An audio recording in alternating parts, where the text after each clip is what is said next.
এ পর্যায়ে আমরা এক চলকের বহুপদী রাশি সম্পর্কে আলোচনা করব। তো শুরুতে আমরা দেখব বহুপদী রাশিটি যদি একঘাত বিশিষ্ট হয় সেক্ষেত্রে সাধারণ আকার দেখতে হবে পি অফ এক্স সমান এ এক্স প্লাস বি। এক্ষেত্রে আমাদের এর মান শূন্য হওয়া যাবে না। কেন? কারণ এর মান যদি শূন্য হয় সেক্ষেত্রে শূন্য দ্বারা এক্সকে যদি আমরা গুণ করি সেক্ষেত্রে পুরোটা ভ্যানিশ হয়ে যাবে, অর্থাৎ আমাদের থেকে যাবে শুধু বি। আর এক্ষেত্রে বি হচ্ছে একটা ধ্রুব সংখ্যা। সেক্ষেত্রে আমরা দেখছি এ এক্স এই রাশিটুকু থাকতেছে না, তার মানে কি আমাদের চলকই থাকতেছে না। এই কারণে আমরা বলতে পারি যে একঘাত বিশিষ্ট বহুপদী রাশির ক্ষেত্রে যদি সাধারণ আকার দেখতে এ এক্স প্লাস বি হয় সেক্ষেত্রে এর মান শূন্য হওয়া যাবে না। উদাহরণ হিসেবে আমরা বলতে পারি পি অফ এক্স সমান 2x প্লাস 3। এক্ষেত্রে হচ্ছে আমাদের 2টাই হচ্ছে আমাদের এ এবং 3টা হচ্ছে আমাদের বি। এক্ষেত্রে আমরা দেখছি আমাদের চলক রয়েছে একটি এবং এর ওপর ঘাত রয়েছে 1। এক্ষেত্রে আমরা বলতে পারি এটি হচ্ছে আমাদের এক চলকের একঘাত বিশিষ্ট বহুপদী রাশি। এক্ষেত্রে পদ রয়েছে আমাদের দুইটি, এটি হচ্ছে আমাদের প্রথম পদ, এটি হচ্ছে আমাদের দ্বিতীয় পদ। কেন? কারণ এদের মধ্যে যোগ বিয়োগ চিহ্ন যদি আমরা ব্যবহার করি সেক্ষেত্রে পদগুলো আলাদা হয়, অর্থাৎ এক্ষেত্রে পদ রয়েছে দুইটি। আমরা চাইলে লিখতে পারি পি অফ এক্স সমান মাইনাস এক্স প্লাস 7। এক্ষেত্রে এটি হচ্ছে আমাদের এক চলকের একঘাত বিশিষ্ট বহুপদী রাশি। এক্ষেত্রে পদ রয়েছে আমাদের দুইটি। আমরা চাইলে লিখতে পারি পি অফ এক্স সমান 5x। এটি হচ্ছে আমাদের এক চলকের একঘাত বিশিষ্ট বহুপদী রাশি। এক্ষেত্রে পদ রয়েছে আমাদের একটি। আমরা চাইলে লিখতে পারি পি অফ এক্স সমান 3x মাইনাস 7। এটি হচ্ছে আমাদের এক চলকের একঘাত বিশিষ্ট বহুপদী রাশি। এক্ষেত্রে পদ রয়েছে আমাদের দুইটি।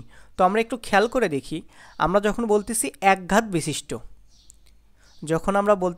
বিশিষ্ট, সেক্ষেত্রে পদ হতে পারে আমাদের একটা অথবা পদ হতে পারে আমাদের দুইটা। আমরা দেখছি এই যে আমরা 4টা উদাহরণ দিলাম, 4টা উদাহরণের ক্ষেত্রে আমাদের এই উদাহরণে পদ রয়েছে একটি এবং বাকি যে 3টা উদাহরণ দিলাম বাকি 3টা উদাহরণে আমাদের পদ রয়েছে দুইটি করে।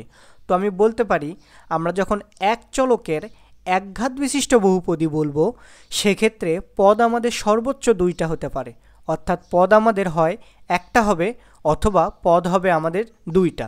এক্ষেত্রে পদ সংখ্যা 3টা হতে পারে না। আপনি কিন্তু চাইলে এক্স প্লাস 2 প্লাস 3 এরকম লিখতে পারেন না। কেন? কারণ এটি থেকে তো আসলে আমরা পাবো এক্স প্লাস 5, এটি তো পাবো, অর্থাৎ পদ আমাদের হবে দুইটা। আবার আপনি চাইলে 5x মাইনাস এক্স প্লাস 3 এটি লিখতে পারেন না। কেন?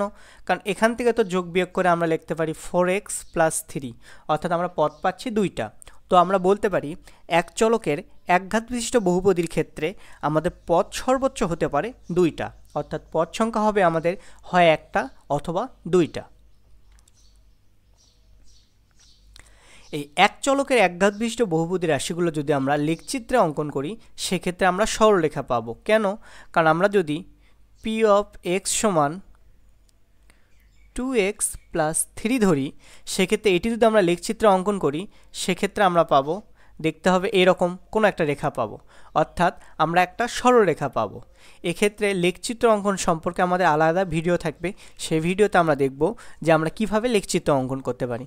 এই কারণে আমি এখানে লেখচিত্র কিভাবে অঙ্কন হয় এটি স্কিপ করে যাব। এক চলকের একঘাত বিশিষ্ট বহুপদী রাশির মূল সবসময় হবে একটা। এক্ষেত্রে এই মূলটা সবসময় বাস্তব সংখ্যা পাবো, অর্থাৎ আমরা যদি পি অফ এক্স সমান 3x মাইনাস 6 বলি, আমরা যদি এর মূল বের করতে চাই সেক্ষেত্রে পি অফ এক্স সমান আমরা 0 ধরে নেব, অর্থাৎ পি অফ এক্স সমান 0 ধরে আমরা এক্সের মান বের করব। সেক্ষেত্রে আমরা লিখতে পারি 3x মাইনাস 6 সমান 0। এই পাশে মাইনাস 6 ওই পাশে দ্বারা প্লাস 6 হবে, অর্থাৎ আমরা বলতে পারি 3x সমান 6। দুই পাশে যদি আমরা 3 দ্বারা ভাগ করি সেক্ষেত্রে আমরা লেফট সাইডে পাবো x এবং রাইট সাইডে পাবো 2, অর্থাৎ এক্সের মান আমরা পেলাম 2। তো এই 2ই হচ্ছে আমাদের মূল, অর্থাৎ এক চলকের একঘাত বিশিষ্ট বহুপদী রাশির ক্ষেত্রে মূল হবে আমাদের একটা এবং এই মূলটা সবসময় একটা বাস্তব সংখ্যা হবে।